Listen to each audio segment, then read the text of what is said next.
All right. Now we are. All right. Welcome, welcome, welcome. Welcome to African Blondie. I'm your host, African Blondie. Coming at you live from Johannesburg, South Africa. Tell me, Africa. Tell me how you're doing. Today, we have a legend, Joyce. The joyous one. The hardest working yoga teacher in the world. The most amazing person and a good friend for many years. But I haven't seen you for many, many years, Joyce. And Joyce is the Thriller of Manila. So welcome, Joyce. Welcome to the show. And I want to ask you straight off the bat, how's it teaching yoga online? When we went into the lockdown, I saw you on Instagram and I said, oh, shame, Joyce. They're closing the country down. 2 weeks later, the same here. So, you know, what goes around comes around. So I wanted to ask you, are you still teaching the 12 classes a week, 6 days a week? Are you still putting the yoga out there into the world? How's it going with you? Still putting the yoga out into the world, but it's come down a little because like you, me, and everybody else, it's been a shock to everyone's system. So people are slowly taking to yoga online. So okay. I teach a whole lot less. Now from my 20 a week, I'm down to 10. Wow. You were 20 classes a week. Whoa. No, Wow. I used to do 14, and I'm currently doing 10 a week. Okay. Yeah, so Okay. yeah. I was doing about 8 a week, and now I'm down to 1 paid class a week, and I'm trying to get some freebies going online. So that's where I am. Yeah, it's a whole different beast. Hey? It's a whole different beast online, because when you teach people in a room, you see them, you get a sense of where they're at, their energy and everything. But when you're looking at somebody online, it's like, what are they doing? And if the internet is lagging, you are like, touch your foot, but they're already doing that, but you can't tell because their internet is lagging. When the screen freezes and everyone, I was like, I'm in this posture for 2 minutes now. When's you gonna Yeah, I've been to classes where the teacher has left us in a posture or something, and they've been cut off, and then I wound up having to finish it off for them and teaching the class one. Yes. The LTE drops, and then there's another teacher in the room. They can jump in quickly. Tide you over for a few minutes to catch up. Yeah. Oh. Yeah, so it really has been. It's been interesting. Yeah, but I've been looking at the meaning of words, you know, from like 50 years ago and 100 years ago, because all our words have changed meaning now. So good actually used to mean strong. Okay. And evil used to mean weak. So it's changed. And Joyce, you, for me, you've always epitomized this fantastic, strong, glowing light of like vitality and energy and goodness. It's just like your glow. It's like, that's why I call you Joyous. So you've always been an inspiration to me as the good as strong, always. So do you like this scary old beard?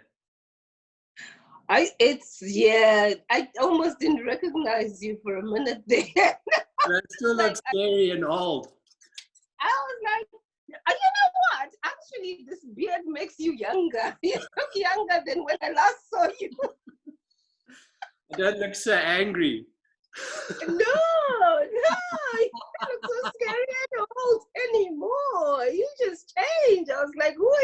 guy. I don't know this man. Did I come in wrong meeting?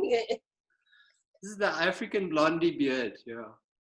I'm trying to move then. away from the scary old Neil.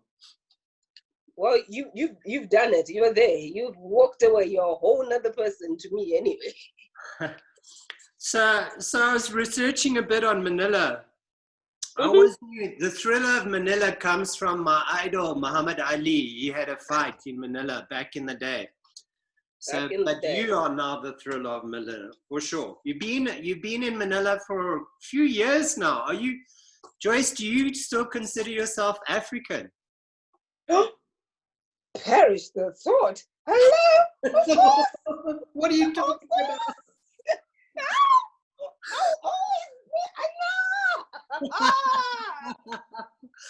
You're 100%. Hashtag proudly African, right here. That's me. Yes. That's why I got you here on the program. Yeah, that's exactly why. No, every day, Neil, I'm eating my corn, I'm eating my sweet potato, I'm eating my boiled peanuts. I'm like, oh my gosh, it's like come back home. That's good. That's amazing.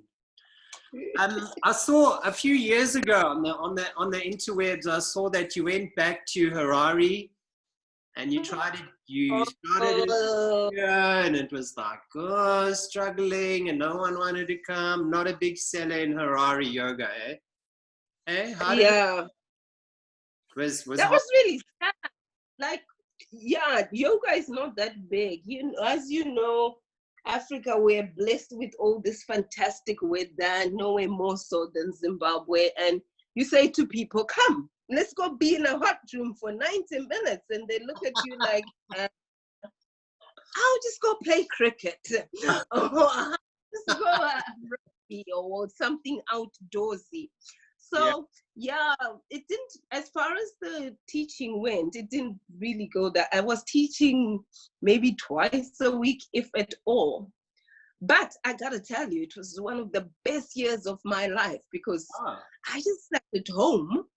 And here in Asia, especially in Manila, where I live, to get one lemon costs like $2 or something. Wow. Peaches, they're so expensive. I don't eat peaches. I hadn't eaten peaches in forever because they're far too expensive. Wow. But when I was at home, I was picking all this stuff from the backyard, from our garden. And I started a little vegetable patch. I was growing my own vegetable. I had the best of my life. It was great. And when that lemon tree starts pushing out the lemons, they're abundant. They don't stop. It's wonderful. Yeah. Free lemons, the free avos. It's so like, because avocado gold on this neck of the woods. They're expensive. So in that aspect, in that sense, it was really, really, really the best year of my life. I had such an amazing time. I was just like, oh, Mama Africa, I love you. So I did a bit of research on Manila. It's the most densely populated city in the world, 22, 23 million. I've been to New Delhi. They say there's 40 million people in New Delhi, but they only built 2 or 3 stories high. So it's very spread out. So you guys, you packed in there, like. We are packed. Sardines have nothing on us. Sardines have nothing on us. We are like on top of that. We are. It's wow. No, we really are. But the last 3 months, of course, we are under lockdown. So it was weird. Like when you went to your grocery run or whatever you were going for, it was like quiet, last person on earth type scenario. But yeah. Wow. But this last week, they've started to say people can go out to certain ages, some things are being open. In fact, there's talk that maybe next week, gyms will open at 50% capacity. Oh, okay. Okay, we haven't heard anything like that yet. Yeah. We were allowed to go for walks after like the second month, in the second month, like from 6 to 9 in the morning, we were allowed to walk outside. You can only go to the shop. I'm sure it's the same. Is everyone wearing the masks? We have Hashtag I can't breathe. Oh, you got a camo one. That's cool. the reason why I got this one. Yeah. Growing up in Zimbabwe, we were never allowed to wear camo because it was for the army, and no one was like, it was like against the law to wear this. So when I went out to get a mask, and then I saw one, I was like, Uncle Bob, all these years you were like barely wearing camouflage. Me. Look at you. I'm gonna get me some. And that's the reason I got this. Oh wow, okay. Yeah. And have there been, so the lockdown, we all hashtag I can't breathe, so but this new thing with the race riots, Black Lives Matter, are you the only person in the whole of Manila that's black? Just wondering. Sometimes they out like in the streets saying shame, we need reparations, Black Lives Matter. Is that happening at all in Asia? At all? They are showing support for it, but not as much because there are not that many black people out here. Yeah. But sometimes we're not the kindest to the black people that we have. So even if they were to shout Black Lives Matter, we turn around and look at them and say, really? Are you sure? I don't know. Hey, agendas under the currents, hey? Because I remember, it's like I've lived amongst you all, and I have never really felt like my life met you all. I mean, but yeah. So I don't know. It's all very interesting and all very everybody. Because I remember when you were living in Joburg, I remember once that you got arrested on a taxi for being Zimbabwean. Yeah. Well, South Africa was the home for xenophobia. And we had that whole xenophobia thing, yes. Yeah, so, I was around for that. That was fun. So you were caught up in that, and it was you just trying to get to work, and then you're like, I'm here at the police station, and so that brought, so it's quite interesting how that parallels to here, to now, because we have a constitution that says freedom of association. It's in our constitution. Freedom, right to protest, freedom of association, freedom to work. All of these things are gone now for the pandemic. So it's very interesting. Are you getting nostalgic for the days before the lockdown? I was at some point, but no, but then they said the day they said to us, okay, we're loosening the screws. You all can go out and sort of semi-make merry. Yes. As the day we recorded our highest numbers. And we have continued to record our highest numbers. So it's like, I don't know, I think I just want to stay in lockdown now.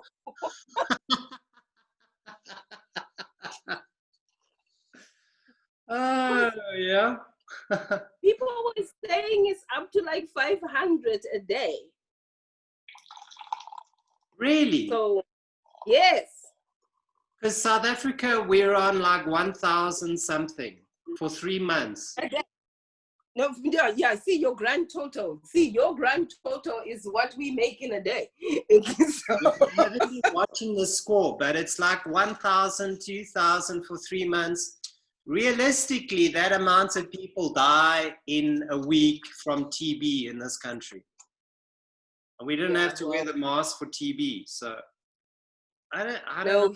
It's here it's quite scary. We scared now. We really are genuinely scared about what's gonna happen to us, because it seems like it's one of those situations where it seems like nobody has a plan.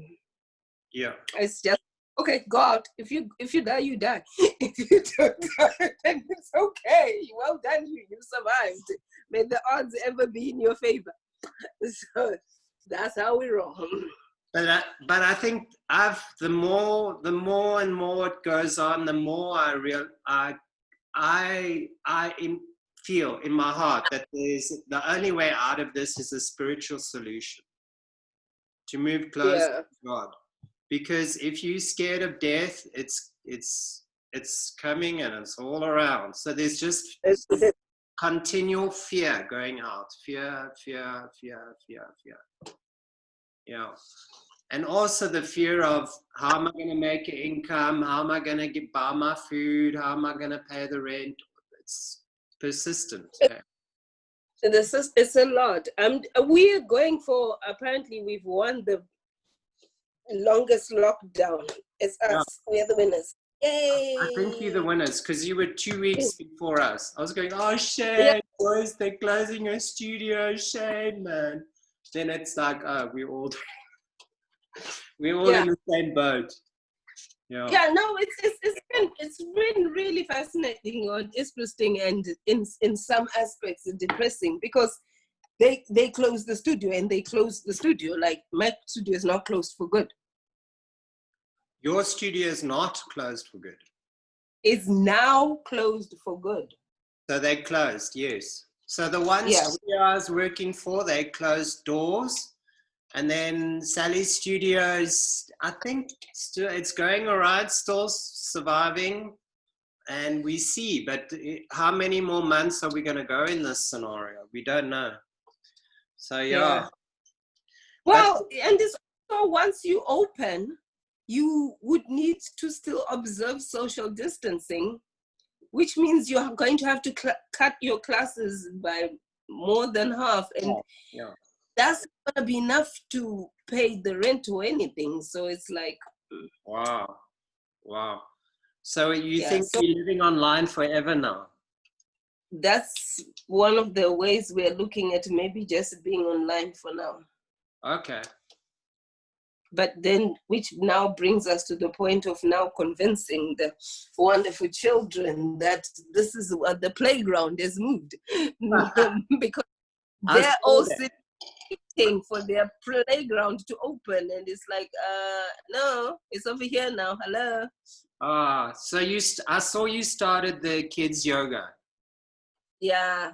Auntie Dora, I am of that age. I might as well.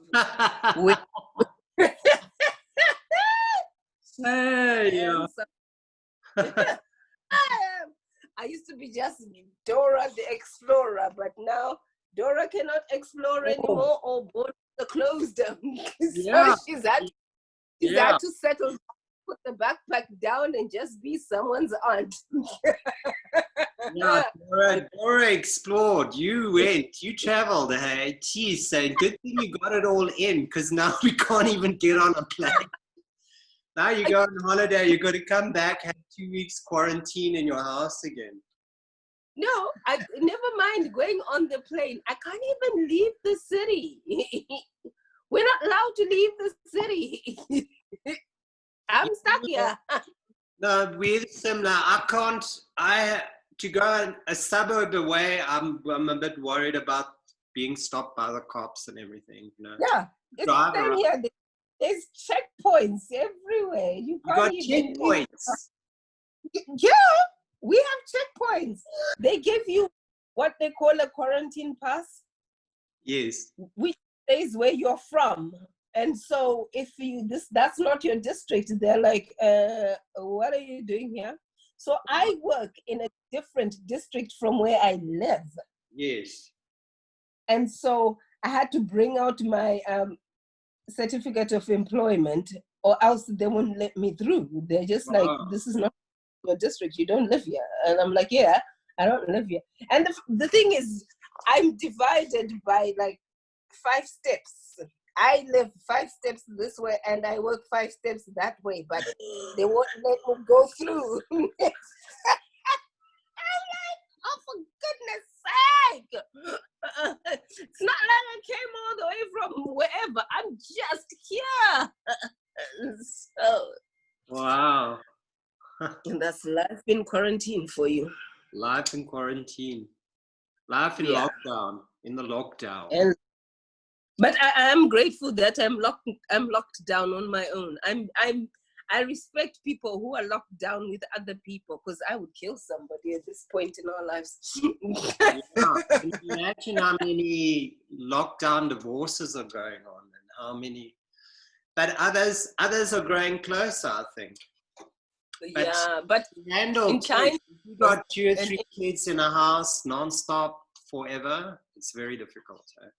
It's very difficult. Yeah, it's the numbers game. If you're living in your palace with 3 or 4 of you, that's all right. But if it's not a palace and there's like 5, 6 of you in your 1 room, 2 rooms, then yeah. So Joyce, we've got just down the road here, like maybe 8 people in a shack. See, that's tough. That's lockdown. That's lockdown. Yeah. I can't even fathom it. Can't even comprehend. Yeah. The other thing I wanted to ask you is, how, back in the old days when we similar generation. So you're older than me. I'm scary old Neil. Yeah, I'm older than you. Let's not even try to be of the same generation. I try to slip into the millennials there. I'm Gen X. Yeah, so in those days you grew up with Bob as your prime minister, as your president, eh? My Uncle Bob. Uncle Bob. Yes. Yeah. He's the man. I visited Zim a few times. I've been to Zim twice. I went twice. The first time when I was like 10 years old and the war was going on that time. It was quite a risky thing to do. It was cool though. And then that's just how old you are, because that's how old I am. Yeah. I never experienced the war. When I was born, there was no such thing. It was just Bob. Something they talked about in the history books, like there was a war and some, like what war? Yeah. And then I went in the 1990s on a road trip again, and I went to Vic Falls. I went to Bulawayo. We got robbed in Vic Falls. Camera, cash got stolen. Wasn't a pleasant experience too much. I've seen the Zim ruins. They always got a dark feeling for me. So I've been twice, and it's the whole aura of the place is not bright and sunshiny and joyous. And now in South Africa, now it seems like more than half the working population of Zimbabwe lives in South Africa, and they go and send money. What's your feelings on Zim these days, and the country? And when you came back to open your studio, is it the same, or what's going on? It's like this unknown. Zim is an unknown to me. I don't know. I speak to the people here and they say, yeah, we send money back and it's tough. But do you know, like, your family in Zim, how they're doing? And I think everybody's experience with Zim is different. So if I'm speaking from a personal, I haven't lived in Zim since 2000, yeah? And I went back in 2016, I think it was. That's when I stayed for the whole year. And it was, when they say the more things change, the more they stay the same. Yeah. It was the same. It was like the Zim I knew growing up. Things were hard to come by and blah, blah, blah. But And I always tell people that I guess also weather contributes to it, because we've got fabulous weather. So I would be at home, I'll be sitting in my backyard, just chilling, seeing the world go by. I had no issues. I had a roof over my head. I had all my fruit trees to feed me, my vegetables that I was growing. I really lacked for nothing. And friends of mine still live in Zimbabwe, and we would get together. They'd come pick me up. We'd go up to Nyanga, and we'll just, just chill. And so for me, I would say it's just, Zimbabwe is just amazing. It's just a beautiful experience. The food is great and da. But of course, you have other people who are struggling their next meal. So it's really different for everybody. And for me, isn't. I have nothing but good thoughts. After everything I've been through, everywhere I've been, people ask me, where would you want to wind up, or where do you want to stay? I always tell them I want to go back home, because for me, nothing beats Zimbabwe. Nothing. No place that I've ever lived in beats Zimbabwe. Okay. And you've been to many, many countries, sir. I have lived in many, many countries.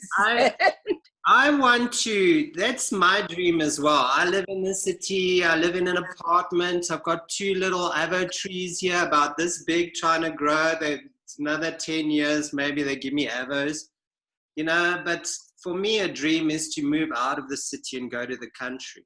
So you were living that lifestyle, and your veggie garden, was it feeding you? Did you still have to go and buy some bread now and again? The stuff? Not really. It was feeding me. It was enough to feed me. It really was. And this was all in the city. In the suburbs anyway. Yeah. Downtown Harare. Yeah, I was living in the suburbs. But that's another thing, space. When I first moved, I remember when I left home for the first time, my first stop was Thailand. And I remember going, all my life I'd lived in a house. Yes. House with a backyard, space. And I moved into a studio apartment. Do you know how traumatic it is for a house dweller to find themselves in a studio apartment? Like, everything is in one room. I was like, oh, my kitchen is right there. I'm sleeping over there. And then I remember getting on my bed, and I reached up and I could touch the ceiling. And all my life I've lived in these houses where the ceiling is up there. I need a ladder to get up to the ceiling. But now all I have to do is stand on my bed, and I'm just like, oh, hello. That's my ceiling. That was like, oh. So that feeling of always being cramped, people everywhere all the time, it was just a shock to my system. And when I go home, every morning I wake up at 5 and I go for a walk. Like, in the hour that I walk, maybe I'll bump into 10 people at most. Okay. But here, when I go out, the moment I walk out my door, there's like 20 people out there already before I've even left my front yard. So that took some getting used to. And I remember in 2016, when I went back home, I would sit outside, and my family, everybody would say to me, it's getting dark. Don't you want to come inside? And I'd be like, no, I just want to sit outside, because here I don't sit outside so much because it's hot, it's humid, pollution, blah, blah, blah, blah, blah, blah, blah, blah. So unless I get out of the city, I spend a lot of time indoors. Okay. And so once I went home, I was just outdoors, girl. The people at home were just like, yeah, girl, you need to come inside. I'll be like, oh, no, it's okay. I'm just sitting here under the stars.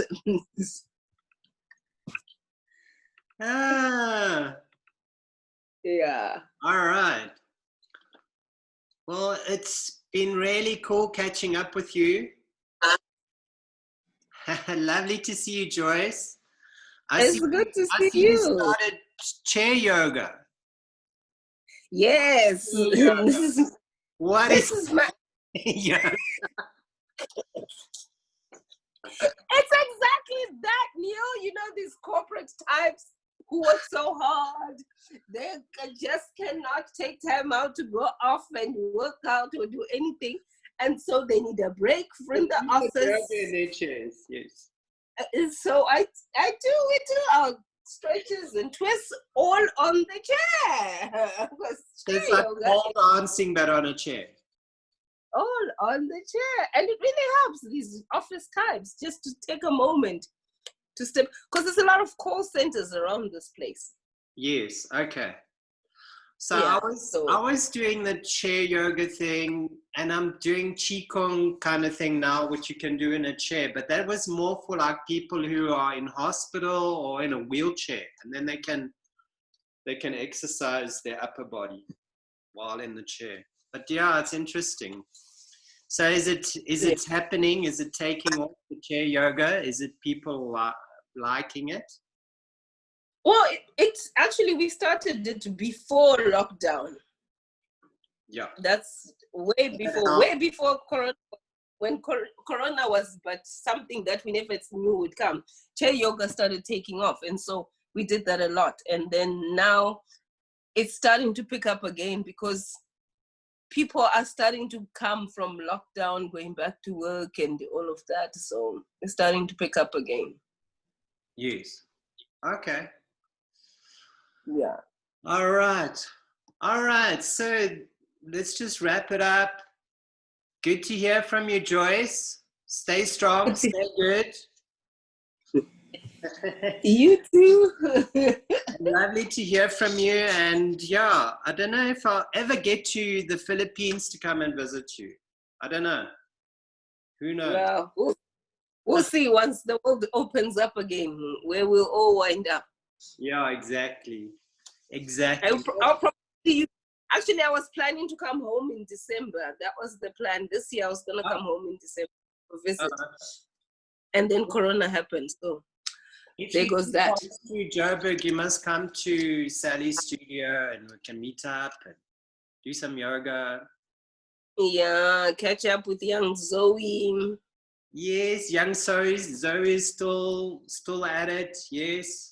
Who else do you remember from those days when we used to practice advanced? And then and Patricia. Yes, Patricia would love to see you. I should have invited her on the call this time. Maybe we'll see next time. But Joyce, lovely to talk to you. Thank you for sharing and spending your time with me for a little while. And this is African Blondie signing out from Johannesburg. From the Thriller in Manila, Joyce Matlhatini. African something, African.